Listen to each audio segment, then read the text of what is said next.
Hello, hello, hello. Another episode of the Mental Threads podcast, number 129. I'm here with Miss Georgia, if she'd like to say something. Hi, how y'all doing?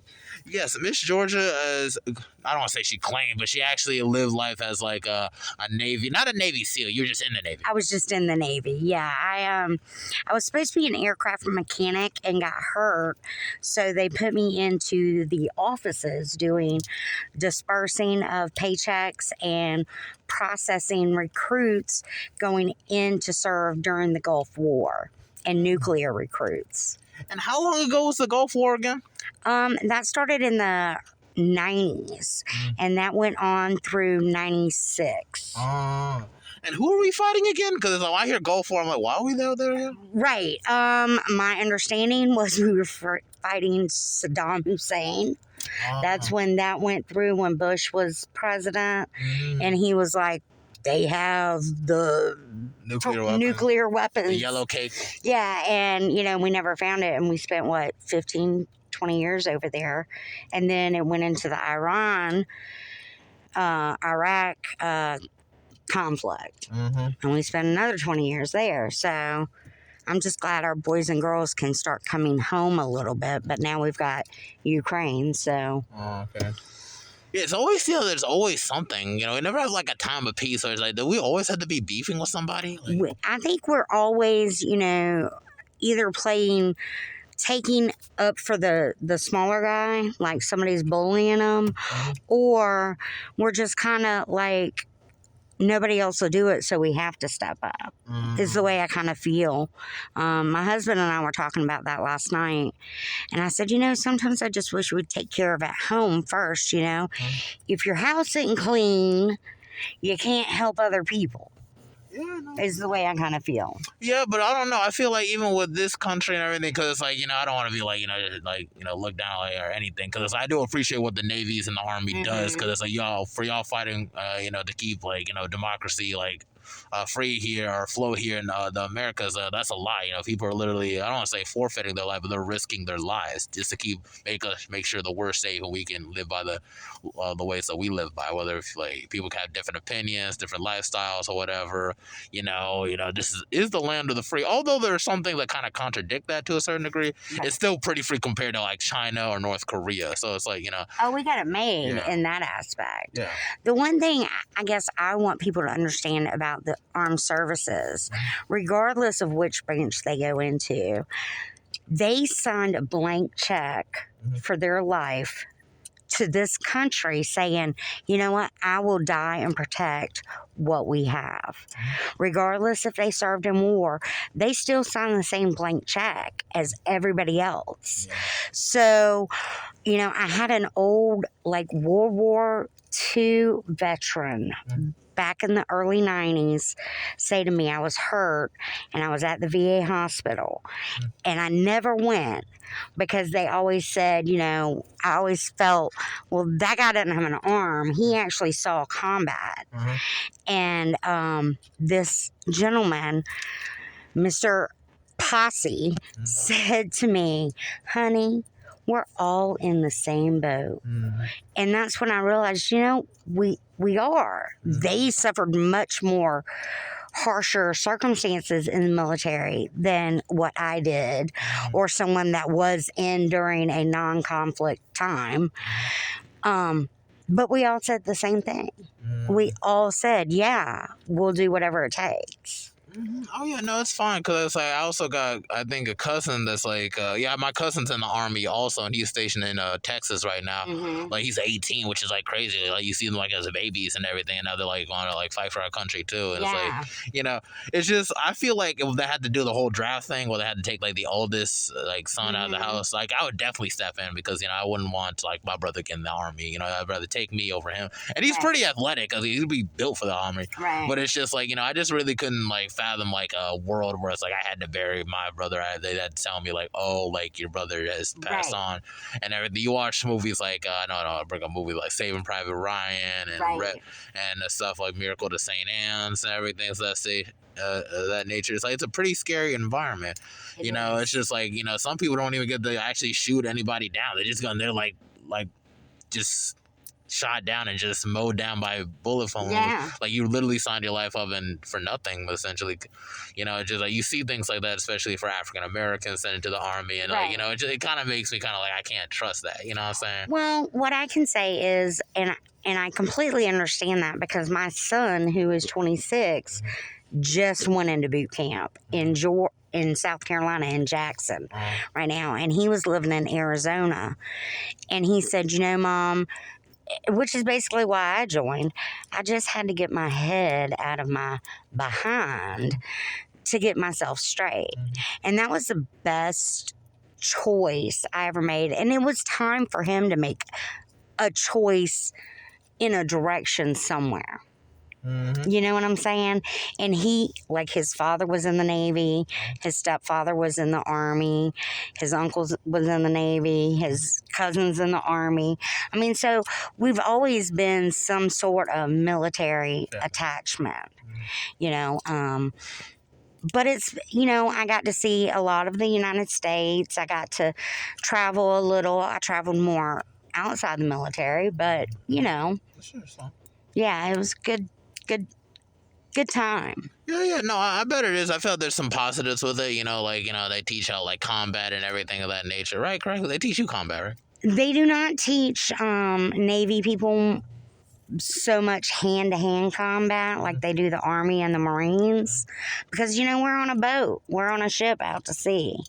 So, but we do have more specialized jobs on ships, like, you know, aircraft carriers now are nuclear powered, and, you know, there's like 5,000 people on that. Oh, okay. So it's like a small city. It's not so much a, you know, like on a sub, which my son's father was in. You know, there's 150 people. Yeah, that's also very crazy, man, because it's just like there's so many different jobs. Like some people be working the computers and everything, working sonar and stuff of that nature. There's so many aspects of military that just go beyond just like, oh, give them a gun and just go to another country and fight. And you don't think, everybody thinks of infantry. You know, that's who's right there on the front line. You know, I was going to be an aircraft mechanic. I'd have never seen combat per se because I was a mechanic. You know, on the ship, opposed to being, you know, at a base in like Kadar, and worried about being bombed. You know, more the Army and the Navy and the Army and the Marines have more of that hand-to-hand issue. So I think, like, my company commander when I was in boot camp was a female, and she worked in the engine room in a hole on the ship. You know, and she was like, hey, I like my nails done, but there's a time and place. Oh, that's crazy. Wow. It's just because there's just so many dimensions and everything. And just I want you to realize that, like, literally the people that compose of the Navy and the Army are just regular day-to-day people. I want to dwell deep because I know you mentioned, you say you want to do a podcast of your own. But like, what are some other interests that you have, like interests that you have in general? Oh, wow. Well, you know, politics lately have been on the forefront, you know, and that's just a mess. You know, I just... my biggest concern about our country and, I guess, policies in that aspect of watching what our commander-in-chief represents, you know, and who do you want standing there to face another country and say, you know, I'm the biggest badass in the country, if I can say that word. You know, you want that person that is strong looking, and, you know, I want somebody that's younger. What happened to these like 50-year-olds that used to run for president? Yeah, and then now we're getting like 70-year-olds and everything, and it's just you know, I heard that Sanders is thinking about running again. He's like 85. Because he should have ran way long since, because it would have really helped with a couple. It would have helped in transition. Like if we had Donald Trump after Bernie Sanders, then like, okay, maybe then it would be something like, all right. Well, I feel like there was just a lot of things we got to clean up. And I feel like a lot of that's always delayed. And I feel like the education system is one. I feel like there's no reason why we don't have universal health care. Like, why? Other countries have it. We're a super power. Why can't we have it too? Well, I can say as a veteran, because because I fall under, government health care, quote unquote, they can't get it right for the few, for the, what, million veterans they've got to deal with. They can't even get it right with those. How are we going to streamline it for everybody? And that's what I see, just working the system as going through medical issues. Yeah, it's like the thing is to make it, I don't want to say make it equal per se, just make it like affordable. Like it's just like, Right. like there's certain procedures that are covered by insurance, some that just aren't covered by insurance. Right. And it's just like, aren't you supposed to be fucking helping us get better? You're going to get paid regardless. Well, the problem is from what I gathered watching the news and reading on this is, the Republicans, unfortunately, which, I bounce with who I like. Mm-hmm. I'm not straight blue. I'm not straight red. I kind of play in the middle and see who I like. No, seriously, this is better off that way. Yeah, you have to, because neither one of them are completely right. No. But they can't stop this infighting that they do within themselves to get anything done. Yeah, it always feels like they're just drawing their attention on something that doesn't really make sense. Like, okay, like the whole abortion thing. How long have we had abortion for a while for y'all to start complaining about it now? Well, here's my thing on it, and this is what really upset me about the Democrats when they were running. They didn't run on the right point. It wasn't abortion. Mm-hmm. It's a woman's medical file being released to other people. I don't want my stuff out there. My doctors see it. The people that need to see it. But, and it scares me more as a veteran because, our stuff is government already. Yeah. So who's poking in there? I mean, we're done for research, all that stuff. But it's like, that's my medical history that you're delving into. And I've been fortunate. I've never had to have that choice. I've had friends that have. Yeah. And I'm like, do what you got to do. I will help you any way I can, because that's something they have to figure out. Yeah, and it's up to them. Like, why do you feel like as an elderly male you need to make laws over things like that? Because it's just like, it's like, I'm not like some over preachy feminist or anything, Right. but I do believe in agency for one's own business, one agency, the privacy, all that stuff.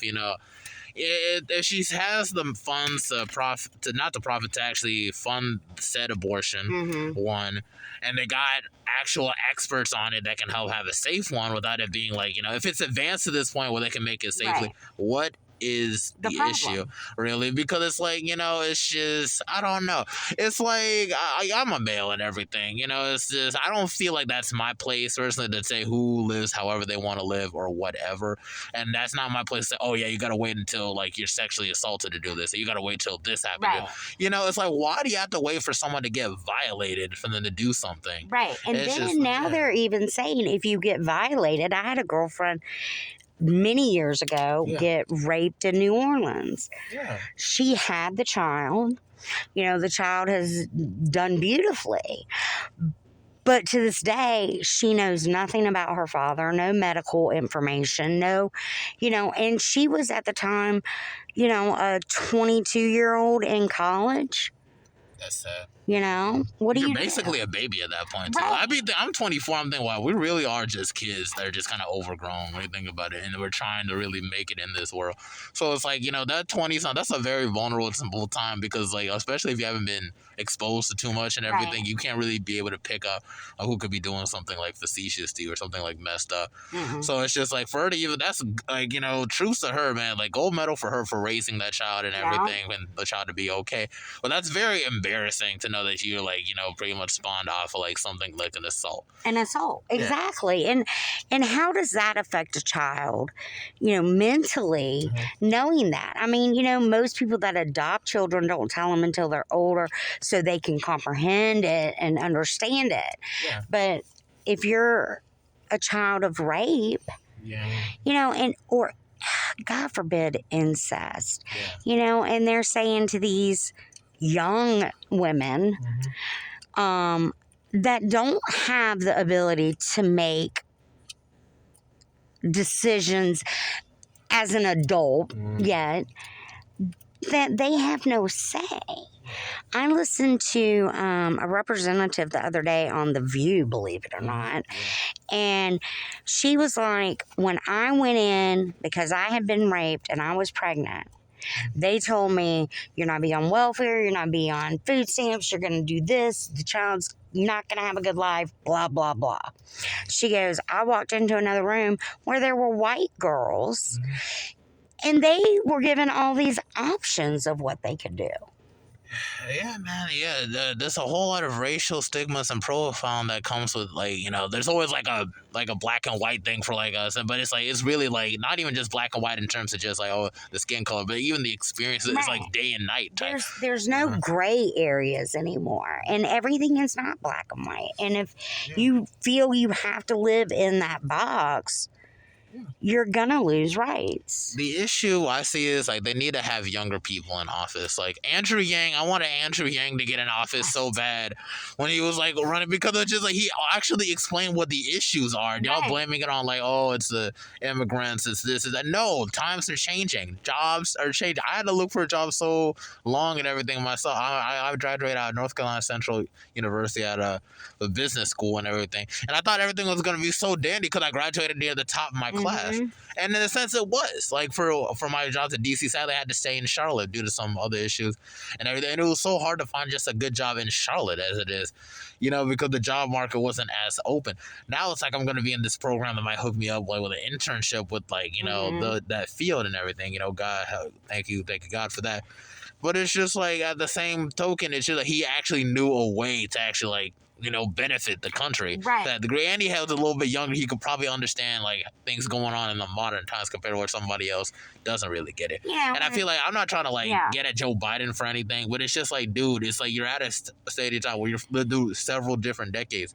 You know, you don't grow up in this time. You don't grow up near this time. It's gonna be hard for you to really understand what's really going on. Exactly. And it's just like that's what really what irritates me, because y'all put all this time in. Who the heck? Oh, I think somebody's trying to video chat. Oh no, not now. Sorry. That's okay. It's like, anyway, it's just, I don't know. There's always something going on on my phone for some reason. But it's just crazy. Like, it's just like, it shouldn't be like that. We need to get younger people. John F. Kennedy went into office, changes were made, and then, like, you know, like, it's because of, like, the changes he made the country as it is what it is right now with the whole civil rights thing and everything, because he was willing to make that change. Imagine we get, like, a younger person, younger, respectable family, understanding family. Ain't gotta be so open-minded or whatever. No. But just somebody that actually knows what's going on in the time, that actually wants to help these times. Then we'd be set for a cool decade, because then we can put that into like the habits of putting younger people into position. 35-year-olds to 40. You gotta be 35 to be president. Yes.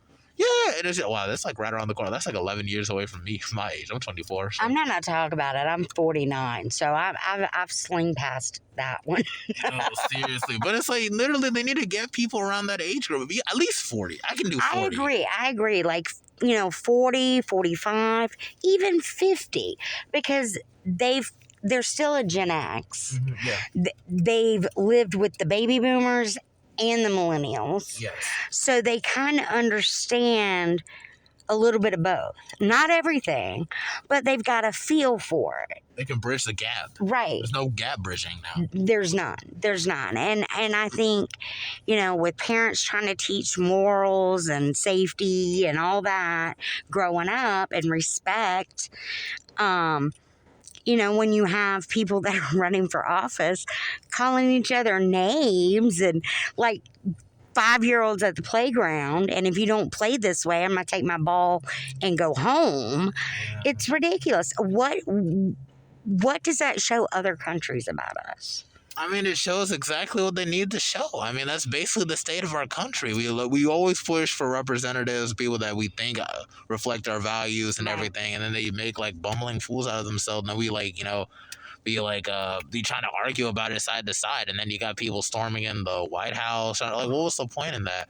And I think about things like that. We're really living in like a weird time because I don't even feel like they even knew what they were trying to do. Like, okay, Donald Trump lost. He could get back in the office again. Right. Like, just wait until that time. See what Joe Biden does. No one's really. It's not a whole lot of fireworks. No. I didn't even vote for dude. I voted for Howie Hawkins because I feel like he was the one person in between that wasn't backed up by some corporation. You know what I'm saying? Yeah. I remember when Trump and Hillary ran, I voted for the person I wrote in. I wrote in Paul Ryan. At the time, he was the speaker.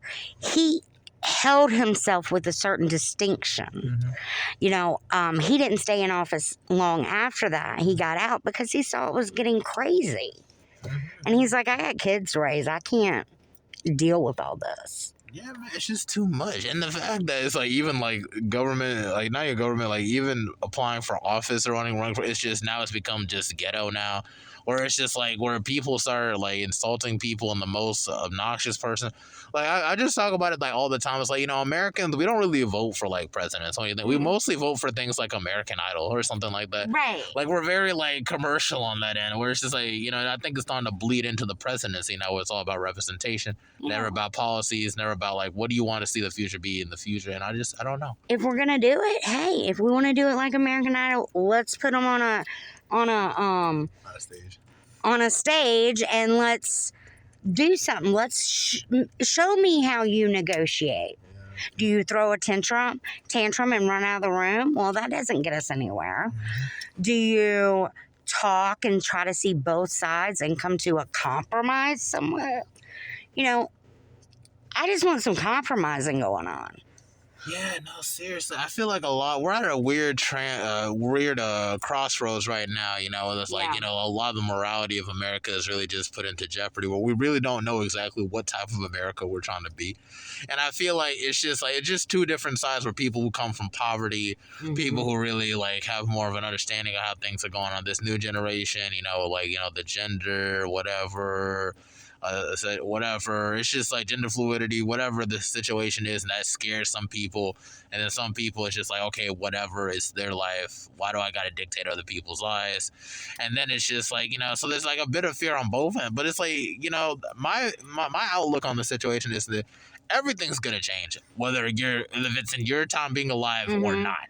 You know, it's just like, it's not, people are so fearful of like, you know, things of that nature. And it's like, I get it. You know, I understand. We never thought we were going to reach this stage and everything. It's cool to keep your ethics, you know, but keep your ethics within your household. Right. You know, it doesn't threaten how you live. People are going to live how they're going to want to live. Right. And it's just like making, you know, like losing your minds over things like that because you want the world to be a certain way isn't a good way to, you know, to be, whether it be a good Christian or whatever. Right. Sometimes it's just good to just be loving and just be like that and just let it go. Be nice. That's all I'm saying. Be nice. Yeah. I mean, as veterans, you know, I go into like the VA system and, you know, I used to see these nurses come out and like kind of talk down to the older service members. And I would think, oh my God, they wouldn't even have a job if it weren't for this service member right here. Why are they doing that? You know, and it's because they're tired. They feel overwhelmed. Everybody's to that point. They just feel so overwhelmed. And where do you turn? I mean, I know on a fixed income, like, my money doesn't stretch. Oh, yeah. No. I mean, nobody's does. Whether you're getting $100,000 paycheck or you're getting a $40,000 paycheck, if you're living even within your means, it just doesn't stretch like it used to. I mean, yeah, man. I don't know what it is, man. I feel like now you have to get a roommate if you want to live comfortable. And I don't want to live with a roommate, so I'm going to have to work very hard. I have to stay with my mom for a little bit longer. I feel like at 24, like people usually at this age usually live on their own. Some people do. A lot of people don't now because it's just like the way, I don't know if it's the economy reason or just like, you know, I don't try to place blame on anything. But I feel like, you know, as young people, I feel like we're kind of like, in this generation, I feel like we're stacked with like a lot. Gas prices, wow. wild, rent price is wild, everything is so wild, presidents are wild. You know, nothing really makes sense, really, you know? Yeah, no, I totally agree with that. I mean, I went to the grocery store yesterday and was gonna get some juice, some juicy juice. And it used to be $2.29. It was $3.69. And I was like, what happened to affordable? Even the Food Lion brand was, three something. And you're like, I was just here last week and it was $2.99 and it wasn't on sale. So what happened? I really don't know, to be honest. That's just how the life is. But yeah, you've lived through you were born what year? 73. 73. So you pretty much grew up in the 80s. Oh yeah. Lived through the 90s essentially, and all the wonderful times that it came with. I remember when my ex-husband and I lived in Virginia Beach. He was in the Navy, still a submariner. And I remember when Y2K, New Year's came, and I thought to myself, I am at home all by myself. I was fortunate enough to be able to buy a house at 22 because of the military. Okay. But, now I still have that military benefit. I can't afford these interest rates, and I couldn't afford the houses before the interest rates because they went up so much. Oh, wow. I mean, I bought a house in 2010 here in Charlotte, and it got to be too much because I was a single woman at the time, and, stuff started breaking. Well, when you work 70 hours a week and I just said, I'd rather rent. It's so much easier. So I sold my house. Do you know the other day I looked it up? It had been sold again during this mess that's going on. And it sold for $480,000. I bought it for $169,000. Wow. So it's like a whole lot more and everything. Oh, yeah. I mean, it hurt my feelings. I'm not going to lie. But, oh my gosh, that's ridiculous. Yeah, man, houses are getting really expensive nowadays. I think one house, I think is just that I'm my dream, not like my dream house, but one house in the city where I went to college at in Durham and everything. It was really nice. I think it's about $1,200,000, which is I guess it's nice for these times. Right. But it's just it's just 4 bedrooms and everything like that. So it's I really, for the next couple, I'm really gonna have to work if I really want to get that house. I'm really gonna have to put the elbow grease in to make that happen. But I also had to accept that somebody else might buy that house and might be living their lives though too. Yeah, but you never know, that price could drop. I mean, I've been watching the real estate market. I was in real estate for a long time up in Virginia. And, just seeing the prices as I watch Realtor.com, prices say, slashed $5,000, dropped $10,000 because the interest rates are going up. So they're trying to drop the price where people can still afford a house. I mean, well, it's just once again, I never really understand what really brought about all that influx and everything. That's the thing that really does it. That's what I don't get either. I mean, I remember in 2008 when the bottom fell out of Charlotte, the banks were like, don't know what to tell you. And we bailed them out. And we bailed Ford did not take a bailout. We bailed out, Dodge and Chevrolet. Should we get stock options when the country bails out other companies? I have no clue, man. All I know is there was once a time, and sadly I didn't live in this time. That's why I asked you, it's where you live through the 80s and 90s, where a lot of these things were a little bit more affordable, where people could just go to high school and then start a business and they'd be set. Yeah. And now it's just now you got to get a degree, and even if you get a degree, it's not really guaranteed. You got to go and get your master's, even that's not guaranteed. Right. And it's just everyone has to find their own way to try to make things work for themselves and everything, whether they want to go into business for themselves, have multiple streams of income. It's it just feels it seems so unrealistic. It really does. It really does. And you just have to, bear with it, grin and bear it until it gets out. That's what I tell my mom all the time. I say, well, you got to rob Peter to pay Paul sometimes. Do you feel like it could probably get better over the years, maybe? I hope so. This quote unquote cost of living increase that Social Security recipients and, veterans are going to see, is basically about $200 extra a month. That doesn't cover what I'm missing. That doesn't cover the price. It doesn't cover the price of, rentals I got my first rental in Atkins Circle and paid $645 a month for a 1-bedroom with a deck and everything. I guarantee you that 1 bedroom's going for about $1,280 now. How exactly? How are you supposed to live alone when you can't afford it? Damn, it's just like that's why I just work hard to get these corporate jobs, man, because it's just like you gotta be up in the higher to really get certain benefits and everything. So it's just like, I interviewed someone who works corporate for Bank of America, and she just moved her mom down here, I think, too, and I think they're living together and stuff of that nature. Shout out Christiana Slaughter.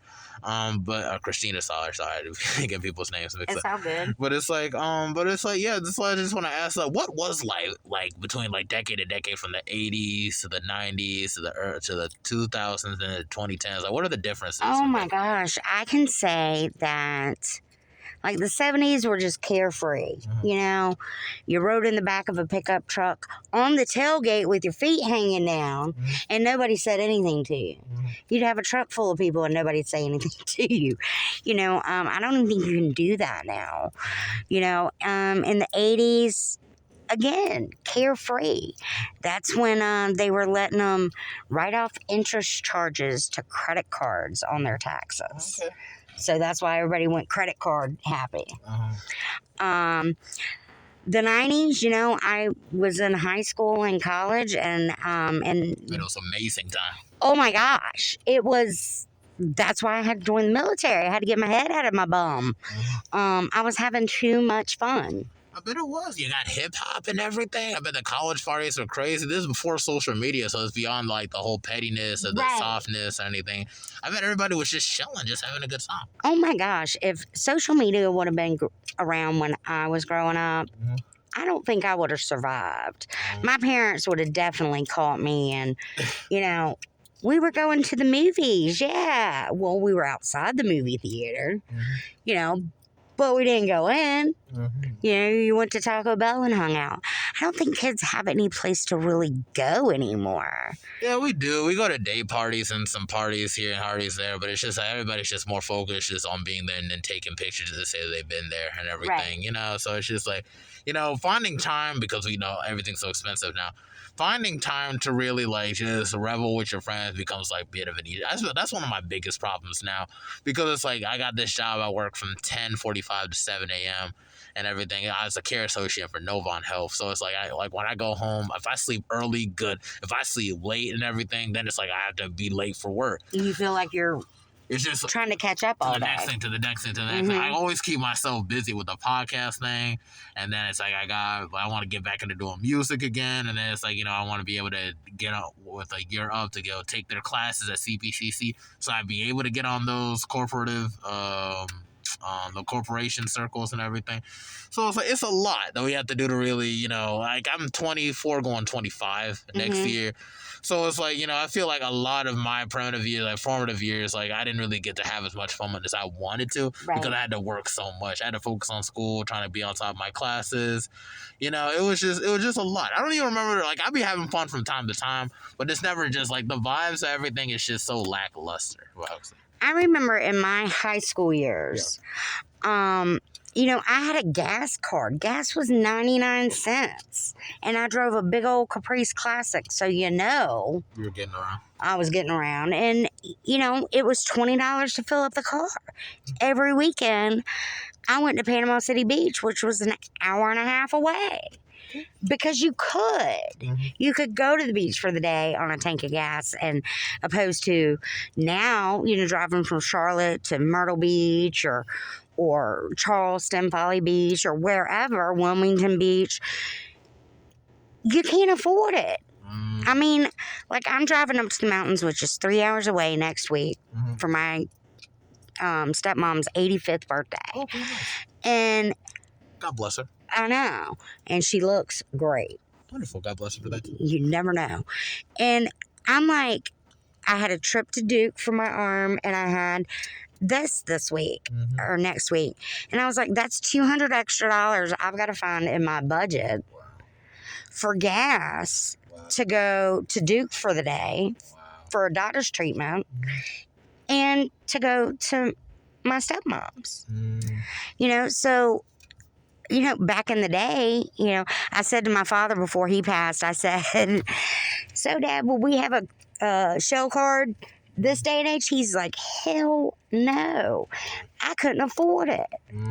You know, and we were not well-to-do family. We were middle class when it still existed. Oh, yeah, middle class. I don't even know what middle class even is now. I just feel like you have to be rich in order to even live now. You're either struggling or you're not. There's no happy medium. There's no gray like we were talking about. You know, but oh man, I had so much fun. I was very fortunate to have parents that would let me do and reel me back in. They're just finding a balance. Like, they weren't so over the top over you. Especially you're a female in those times, too. And even in general and everything. Like, it's always, like, you know, sex trafficking and everything like that. That's good, because at least it gives you more space to actually grow within your own person. Everything, you know. Like, some people who are sheltered, they don't know how to connect with others and everything and move on. I feel like that's one of my issues. I don't like my issues, per se, because I feel like, you know, growing up, it's like I had to go to, like, these smaller kind of, like, schools and everything. People that I didn't really come to the area. I didn't really start to expand into myself really until, like, you know, an HBCU. I went to North Carolina Central University and everything, and it was just like, you know, I would think like, man, I always thought I was the problem, but really, I need to really just branch out, you know, and stuff of that nature. So I'm planning on going to maybe Washington D.C. Next year. That's what I'm trying to relocate, is going to D.C. area. My dad lives in Arlington. And he works at the hospital at Howard University, which is the school I'm trying to go next. And everything. So it's just stuff of that nature. I feel like it's a line for me to go there eventually. It's just taking me a while. So yeah. It does. It takes longer for your generation to get through stuff. I think my generation was more stubborn and bullheaded. We either went straight to college, which is what I did, and I had way too much fun. Or you got a job. There was no play in between. Some went to school at night.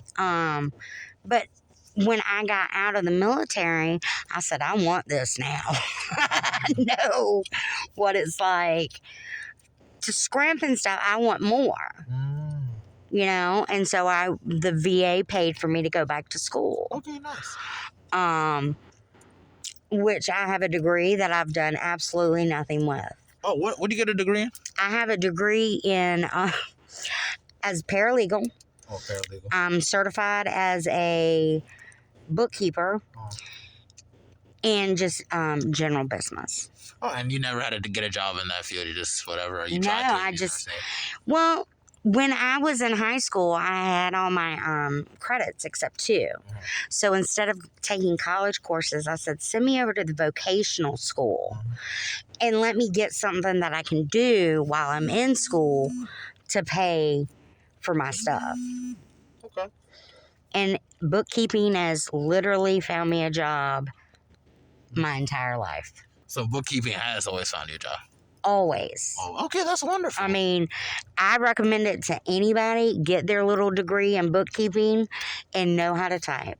Just know how to type, basically. Know how to type. Okay, well, that's wonderful. But I know you explained, like, although you were in the Navy and everything, which I know you've probably... What are some experiences in the Navy you feel like nowhere else is really, you know, nowhere else could ever get an experience like? Okay, like... I was fortunate enough to have a car on the base. It was a student command. So most students didn't have vehicles. So friends, because I was younger than most of the staff, I had to get permission to be able to hang out with students because I was a staff member. And, you know, friends would come by and borrow the car, and I'd be asleep, and they'd come and park it, and it wouldn't be in the same spot. Okay. And I remember calling into work going, I can't find my car. And they were like, oh, one of those nights. And I was like, no, hadn't drank at all. And I finally found my car. They sent somebody to come pick me up to drive around all the parking lots on the base to find my car. But one time I lent my car to a fellow student, and she was carjacked. Oh. And they stole my car. Dang. And she had to come and wake me up and tell me, your car's been stolen. Oh, wow. And I was like, you're joking, right? You know, I just had liability. It was a little POS, you know. You do what you got to do. And so that was fun. I remember taking a friend of mine to work in the military, and he would always come in and like iron my uniform because it was never ironed while I was getting ready and stuff. And one day he waded in, and literally there was nothing but beer cans. Oh, wow. We used to hide our beer because we were underage drinking in the chief's refrigerator next door when we had room inspections. Oh, okay. So we wouldn't get busted. Oh, okay. Smart. But back then it wasn't as stressed. It was everything against marijuana. Okay. Now psychiatrists at the VA will tell you straight up, take some CBD. Oh, yeah. They don't mention anything if you pop positive for marijuana. Okay. But they will not give you narcotics if you have marijuana in your system. Oh, okay. So these are little things I've learned.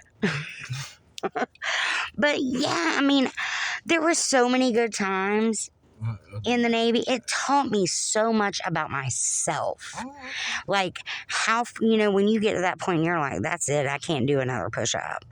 And then you hear, if everybody doesn't do 10 more, we're going another, 3 hours. And you find that 10. Oh. You find that 10 and you're like, let me get these out. Oh my God. Because you don't want to exercise anymore. You don't want to go running anymore. You're tired, but you find that strength, that core comes out of you from somewhere. Just saying, if you can get through this, it's 8 weeks. It's 8 weeks. Just push yourself through it. The best story I have when I was in the Navy, it was my 3rd day, and they were talking about heads and eyes straight forward. Keep your military bearing. You don't look down when you walk. You look at the back of the person's head in front of you. If they go down, there's an issue. So I'm marching in formation, and nobody bothered to tell us there were craters in the sidewalk in Orlando where we marched. So as I marched, I literally fell in a hole, twisted my ankle, rolled. People stepped over me. Oh. And I ran and got back up in my position, and I was like, oh my God, tears are running down my eyes. I was hurting so bad. And somebody told our company commander, hey, Yates fell. And she's like, you hurt? I'm like, no, ma'am. Because she had already lectured us about girls not being able to handle it. I was like, no, ma'am, I'm good. Well, I sprained my ankle pretty bad, and I got put on light duty. And so there's a day called 1-5 day in the Navy, where you see if you're physically fit. And you do all the running and the push-ups. And then they can officially start busting your butt, working you out at their pace, da-da-da-da-da. Well, they said, everybody get online. I got online. I was terrified. And they start making us do push-ups and jump up and down and duck squats and duck walks. Well, this is ripping my ankle apart. And I wasn't going to say, excuse me, I've got a light duty. Yeah. And I finally fell, and I couldn't get back up. And my another company commander yelled over here, you got a slacker, basically, in not so nice terms. And my company commander came over and she goes, "What are you doing? You're on light duty." I said, "You told us to get on the line. I'm getting on the line." And she goes, "I've never met anybody on 1-5 day that already knew what teamwork was." And I was like, "Okay, please don't remember my name. I just want to get out of here in 8 weeks." But, they said, "Oh, well, she's got military bearing. She fell in the hole. Nobody else did." Mm-hmm. And I was like, "Okay, maybe this will get me through." But that was one of the funniest, besides people just cracking on you, I was doing a job of like an E6 and I was like an E3. So they're substantially higher in rank than I am, but they didn't have anybody qualified enough to do it. So I was just from civilian life stuff. And so they were letting me do the speech and sign people up for stuff and all that. And other people, there was the Montgomery GI speech where you sign it if you want it. You sign it twice if you don't. Don't ask me why. It's the government. These people that would fail out of nuke school that were officers were giving these speeches. They weren't having them sign it right. So I would have to call the company back and do all that and redo it and mess up their schedule because he didn't do his job right. So I would yell at them. I mean, we were basically the same age. Granted, they were officers and I knew better, and I probably should have got my butt in trouble. But I'm like, how hard is it? Sign twice or sign once, But they were getting kicked out, so they didn't care. I'm of the thought process, if you're doing something, at least put all of it into it. At least try.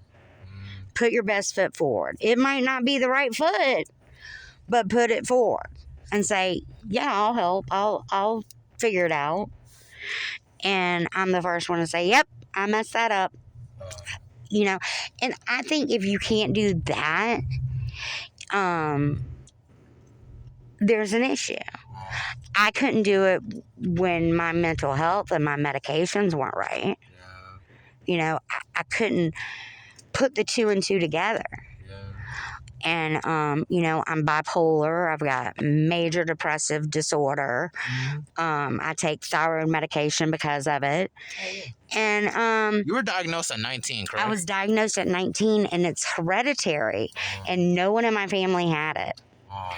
And about 5 years later, my grandfather came down with it. And then my mom came down with it about 10 years later. But they were in their 40s, and he was in his 50s or 60s. So later on in life. So way later on. You're like an OG with it, basically. Right. And I'm like, "You're going to do what?" And I didn't know what was wrong. I had no idea what was wrong because nobody ever tells you about a thyroid. I was like, "A what?" Nor that it controls your emotions, your thought process, your metabolism. Thyroid controls all that? Yes. So would you recommend people to check their thyroid? I would recommend people to check their thyroid every year. Every year. If someone in your family has a thyroid issue, I would say every 6 months. Okay. And thyroids are responsible for what exactly? I forget. I know you say it regulates moods, right? But biologically, it's does it filter certain biles in the body? Or no, it's a lymph node, and it's right here at the base of your neck. So if you ever hear somebody say, "Oh, they had a goiter," that's like a swollen knot in their throat that bows up, and it kind of looks like a bullfrog kind of sticking out. Okay. That's one of the first cases. But thyroid, there's a bunch of different things. There's hyperthyroid, where everything's going so fast, like your adrenaline and everything, 90 miles an hour. Okay. And then your hypo is where everything slows down. So if you're hyper, you're losing weight, but you're not getting all the nutritions that you need. If you're hypo, you're gaining weight because everything's not working properly. It's just processing so slowly. Right. So if you're hyper, they give you radioactive iodine to kill your thyroid. And then they put you on medicine to get you there. If you're hypo, they immediately put you on medicine.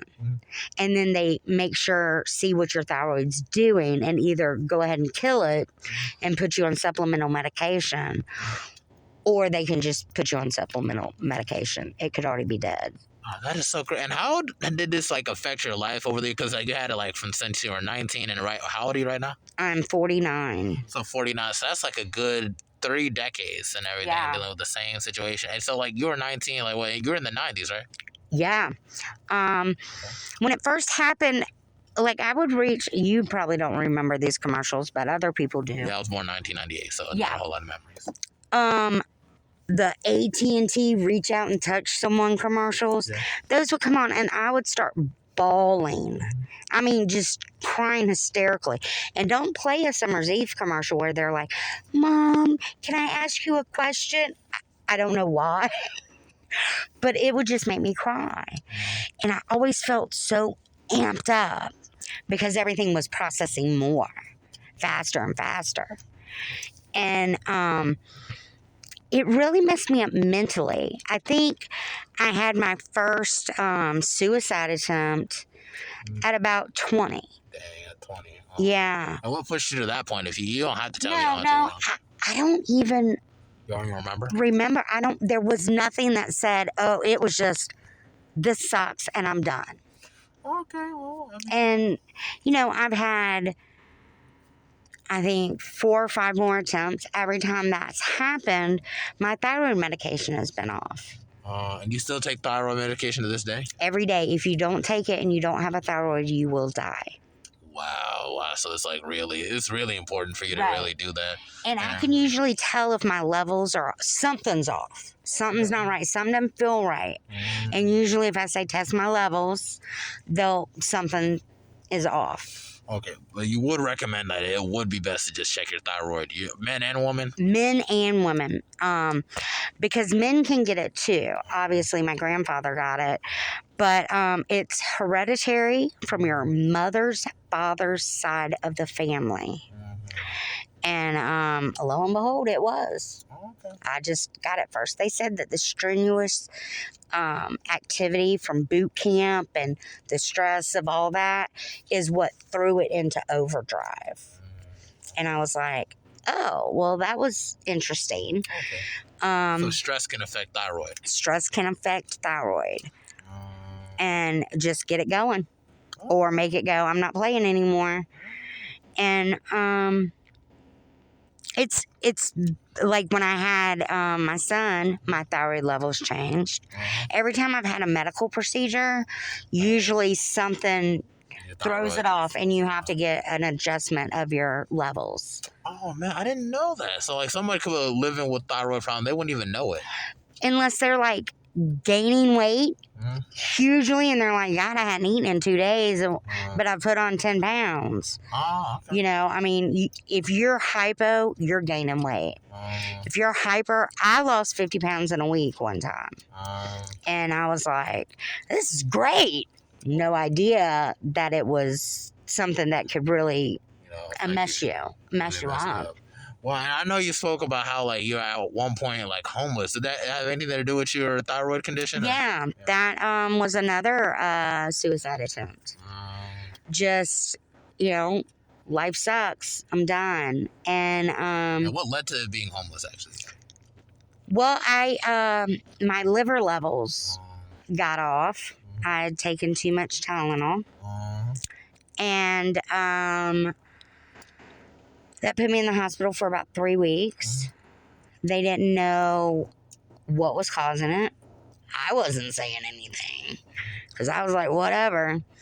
They gave me 6 months to live and said they need to look into putting me on a liver transplant list. Okay. And My mom, I was living in Charleston or Salisbury at the time. Not Salisbury. What's that other S one right there in Greenville? And then South Carolina? Yeah. I know they got Myrtle Beach, Charleston. Spartanburg. I was living in Spartanburg. And my mom came down. They had just moved to New Jersey and brought me up there. And my aunt had lots of cats. Mm-hmm. Lots of cats. Oh, wow. She was definitely the crazy cat lady. Oh, well, sweetest woman ever. Y'all know one. Yeah. So, but I couldn't stay in her house because of the cats with the liver issue. Mm-hmm. So they moved me into the homeless shelter at Lyons, VA. Oh, okay. It was called the domiciliary. We don't have those down here. Okay. And it's a place where mostly drug addicts end up. Uh-huh. And they go through a program. They're clean when they come in. They have to have a good DD-214. And there's resume writing classes. There's programs where you can work while you're going through your learning and everything. I taught because I wasn't a drug addict. I taught resume writing and courses on the computer to other veterans that were older that didn't have those skills. Okay. While I was there, they did have a computer lab. They had a wonderful gym. They had a bowling alley. Oh, nice. And they had a movie theater. That is really cool. And this is a homeless shelter now. It's a homeless shelter. There were 85 men, and there were 4 women. Wow, so that's already a little bit off. And nothing crazy happened, right? No. The guys, I was definitely a fish out of water because first off, my name's Georgia. I've got this southern accent. I'm from North Florida, and I'm like, hi, how y'all doing? In the middle of New Jersey, about 20 minutes away from Newark. And they're like, what is this crazy girl doing here? And I got all the questions. Do you have Waffle House on every corner, a Circle K or 7-Eleven on every corner? Love Waffle House. I'm gonna miss it when I'm in DC. Yeah. And Bojangles. Oh, God, right? Yes. So, all of those jokes came at me. But they were very protective of me. I was the only white female there. I was one of maybe 10 white people all together in the homeless shelter. The African Americans, Latinos, and were the Asian folks there too? No Asian. No Asian. Filipinos tend to join the Navy. Okay. That I know, but because we have a base there. Okay.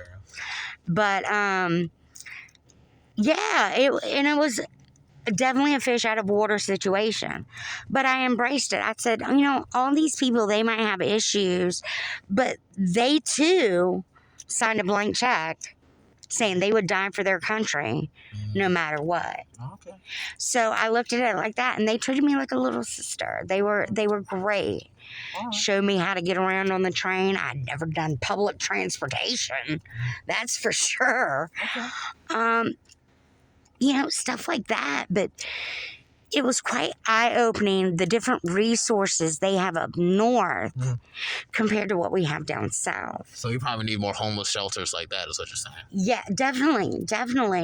Movie theater, and they got bowling. It's like, I feel like people, especially if there's a rehab situation going on too, I feel like that would really be helpful for a lot of homeless situations here. And there's classes. Each person is assigned a counselor, a therapist, and a psychiatrist. You have a team that works with you and gets you through it. I've been invited up there to tell my story because I did get married to a drug addict. And, people were like, couldn't you tell? I'd never been around it. How would I be able to tell? Now I can tell. Yeah, you're gonna have to save that for the next season because, man, we're only getting close to the hour and everything. I'm like, now she got more stories on top of more stories. We ain't even scratched the surface yet. I can't wait to get you on the next episode for sure. But we're still keep going though. No. I mean, it was just so empowering, and the people that leave there are asked, give us one of your pictures from when you were in the Navy or in the military. Yeah. And so they have all these people that have left, and circled around and done so much better with their lives. There are pictures up there to show other veterans, look, these people made it through. And when you're there, the first 3 weeks is nothing but classes on drugs and dealing with the craving and the wanting and the addiction. It was very, very interesting. And a great resource for veterans. But when I called to ask for a place for veterans to go down here, they told me I could go to the city homeless shelter. Yeah, man, that's a big FU for sure. Cause it's like, I would think like there'll be more resources for veterans. Cause it's like y'all had to deal with a whole lot of like crazy experiences and everything in the army, PTSD and everything. So y'all would be more likely prone to getting in and take with like drug abuse or alcoholism and things of that nature. And it's just like, I feel like as a country, it's our responsibility to really mind a lot of those situations. Yeah. Because it's like for like these people to, even on a moralistic level, so every other level, for them to be just sent across the country to just risk their lives those types of way, and then we just be like, whatever, it's just like, it kind of just makes it seem like our country just doesn't care, or you don't realize how crazy it is, like we're at like a literal superpower in the world to have like that kind of like power to actually protect our own country with such a military. Whereas like other countries have no protection whatsoever. Like they have drug cartels or something like that. And it doesn't help. It's like, why? I'll tell you how much the government does not care about their military or their military families who support the military person. When a hurricane would come up to Virginia Beach area, or nor'easter as they called them, they would send the ships out to sea. So all the military personnel were gone. And that left the wives with the kids to take care of the house in the middle of a nor'easter. Wow. So I'd be like, that's kind of messed up. Really? No, that is seriously messed up. I don't know. This country is so weird and everything is so many types of way. Like, I grew up in this country, man. It's just, parents divorced. I went through the education system. I was, like, bullied horrendously when I had to go to predominantly white institutions, like in Ballantyne Plantation area and everything. It's just like, it's...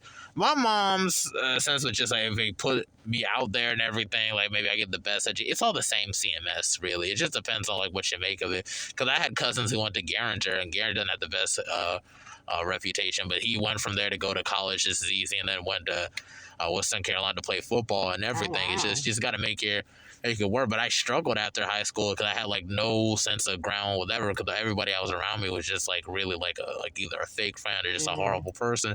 So I was always harassed and everything, and all types of weird types I had to go through. I had to separate myself from all of them just to find my footing and like go to university and get my degree and everything. And find yourself. Yeah, like, but I had to fight for that. Like, why do I have to fight for that in an education system that's supposed to help you and everything? Why do like military personnel have to like fight just to get any sense of like life out here and everything? You had to go through a homeless shelter.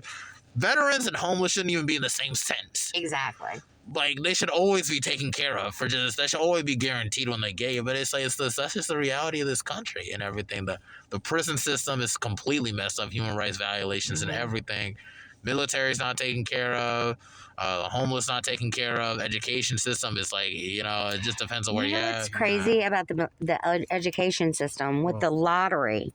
They put out what the money goes to all the time, right? Because I don't understand why teachers can't get paid more. Do you know salaries and payroll are not included with the education lottery? Wow, seriously? None of that is covered. I was like, are you kidding? There are the salary. We just gave somebody $2 billion and we can't take some of that money and put it towards education. I just don't understand it.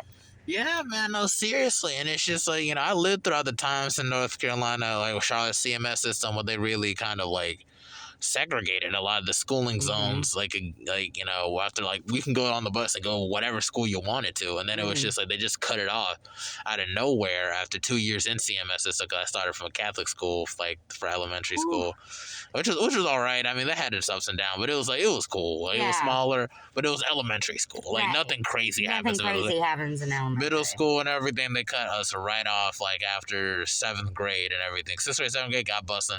8th grade, none. My mom had to drive me all the way to Valentine every day, and it was hectic because that was like my worst year in middle school. Oh my god! There was so much stuff going on and everything. Like it was just sad and depressing because it's like in this day and age, I know this happened like some time ago, but it's like but it stays with you. It's just in this day and age, it's like I feel like we're going in a trajectory, and I don't know where we're headed in this country. I don't know if we're going down, we're going up. I don't know if there's any hope at all. I want to believe things can get better, but I feel like it's gonna be up to us, this generation, to make it better. And that's what's kind of sad because I feel like a lot of us kind of missed out on some things with the generation that we didn't feel like we needed to. I agree. The one thing I've finally taken, I guess I want to call solace in, is that the past is what makes you who you are today. And so all the trials and tribulations, whether we were bullied, whether we were, picked up, whatever, teaches us how to be more resilient and bounce back and find ourselves to be like, no, you can't do that to me. I won't accept it. I think it teaches us how to establish more boundaries for ourselves because you do things, I bet, totally different than you did. I mean, obviously you've grown up, but when somebody tries to push you over, you stand up differently than you did back then, right? Well, it's different now because I feel like I was more likely to stand up like when I was younger because it was just I feel like there was still a system behind you, right? But it's like at the same token, because I grew up in an environment like where both my parents used to fight all the time, so it's like seeing people fight. It's like it's such like a weird because if there's any way to talk things through, you should actually talk it through and everything. But when I needed to get my hands dirty, I had to. But also when I was much younger, the older I get, the more I realize some people were just unstable. And I can't just act reckless and lash out at people. I'm at that stage where I'm more selective on the circles I'm around. And I feel like, so it's just like, being around people because I feel like, out of like my mom forced me into these weird schools and everything. It's just like, I felt like I had no choice. Now that I have more agency at where I go, I'm more selective of what's a good environment for me. That's what let me do so well in school, like in university. Right. It's because I was more selective of who I surround myself with and everything. And so it's just, I realized that it was never really me. It was just really just, I wasn't in the right circle. Well, but that taught you, that makes you be a better person and say, you know what, I'm going to choose more wisely to whom I hang out with because I don't want all this other drama and trash and junk filling up my head when I can have an intelligent conversation or debate that, brings us closer together. Yeah, no, we can agree to disagree. Oh, for real. And that's what I think a lot of people miss. Oh, yeah, no, definitely. No, seriously. I feel like we spoke on a whole lot of topics. You feel like you pretty much hit on everything, right? I think so, yeah. Okay, cool. I want to make sure everybody, because I feel like you still have more stories. Like, I know we had to talk about, like, how from state to states and everything. Your situation with your drug addiction. How many times have you been married? This is my third marriage and my last. I love my husband very much. I did tell him I would never get divorced again. I'd put him in the wood chipper. Okay. So if he goes missing, everybody knows where to look. Okay, dang, already snitched on yourself on the mental threat spot. Dang, now they're going to use my whole podcast for a freaking investigation. No, I'm just fine. You'd be on Dayline. No, I hope not. Like, it's just like, I don't know. It's just, no. But anyway, but just from stuff like that, I know you spoke about homelessness a little bit. I still feel like there's a little bit more dimensions we need to explore with you, Miss Georgia and everything. I would love to have you on the next season when I actually have video and everything. I'd love to. So like maybe like for sure like if I get the setup right, I just pray to God everything goes well for me in the next year and everything. Or I can afford a video and everything and sit down, maybe get a background before I leave for DC. I'd love to have you on again and everything because like I gotta give everyone the same respect of an hour. Sometimes I go for hours and everything, but then I gotta be somewhere else. Gotta go somewhere else. But as long as you feel like you express a whole lot. No, I feel we gave a good talk. I mean, I feel we talked pretty well. Yeah, and openly about all types of things. And the crazy thing is, we're from two completely different backgrounds and everything when you think about it. So it's just like, I'm African and everything. Grew up in African. Whole parents are immigrants. I've never been in the army and everything. I'm not married 3 times. So. Well, marriage 3 times was not my choice. Okay. But I am with the one I love. Okay, well, that's beautiful regardless. And this is the first time you ever got interviewed for a podcast ever, right? It is. And you're not interested in starting your own podcast? I do. Definitely touch base with me. Look up something called Anchor. Okay. And then just get a hang of it and everything. Maybe you can get a friend on and stuff like that. Nature, probably see you can bounce ideas off to hop on every now and then. And maybe just drop maybe 1 or a couple episodes and everything, just to kind of get a feel of it, get a feel of how you want the process to go. Like, my podcast is more people-based. So it's like your life story or whatever. I bounce off of something maybe in my background I can relate to, or maybe insight or whatever, maybe a different perspective on another issue. You know what I'm saying? It's more people-based. I think that's a great outlook because it gives so many different people a diverse range of knowledge and a different thought process. Yeah, for sure. And it's just at the same time, it's a mental health podcast. So we delve into stuff like mental health all the time. And know that you even speak on things like you have a mental. I would have never really had a mental, issue like bipolar or anything, or if it's come from a thyroid or whatever and everything. And know you just live your life as it is. It really gives people more dimension to what mental health really is. I tell you what, if your medication is right, you're good. Okay. If you ever feel it's not just quite right, something still feels off, tell your doctor. Say, this isn't right. We've been on it 2-3 months. I still feel off. Maybe we add something else to it. Maybe we take that one off and put something else. Okay. But I have bipolar friends that take their medicine and then go, oh, I'm feeling fine, and quit taking it. Oh, okay. And then go down the rabbit hole. Okay, well, at least you bring more dimensions to that degree also. Spoke on the Navy, and we also spoke about the time from each decade, how easier it was economically for your generation to now. Yeah. We spoke about a whole lot of stuff. So it's I feel there's a lot of things for people to delve into with that. So I'll be sure to upload your podcast as soon as possible. I'd like to thank you for being on this podcast. Episode 129, I'm trying to reach 150, so it's good for you to hop on. So you're doing good. Thank you, I appreciate that. Is there anything, advice you want to give to, maybe the audience or whoever will listening, or anything, or any, just final words you want to let people off on before we go off? What would it be? It would be listen to your body. Actually take a beat and listen to your body. If something feels off, nothing wrong with getting it checked. Most definitely. Because it could save your life. Oh, yeah. And that's... I was never that person. I'd be like, oh, you're fine, come to work. And then I got meningitis. So... that put you in the hospital for about a week. And I figured out, maybe when somebody's doing that, they shouldn't come to work. Okay. But yeah, if something feels off, check it. Most definitely. That's my biggest thing I can help anybody with mental health. You don't always have to talk to a therapist or a psychiatrist. If you have a trusted friend that will listen, talk to them. But talk. Oh, yes. So that's it. Just talk. That's just it. Talk. Just talk. Just like how we're doing right now. Anyway, that's it for the Mental Thoughts Podcast, episode 129. We're sewn in and now we're sewn out.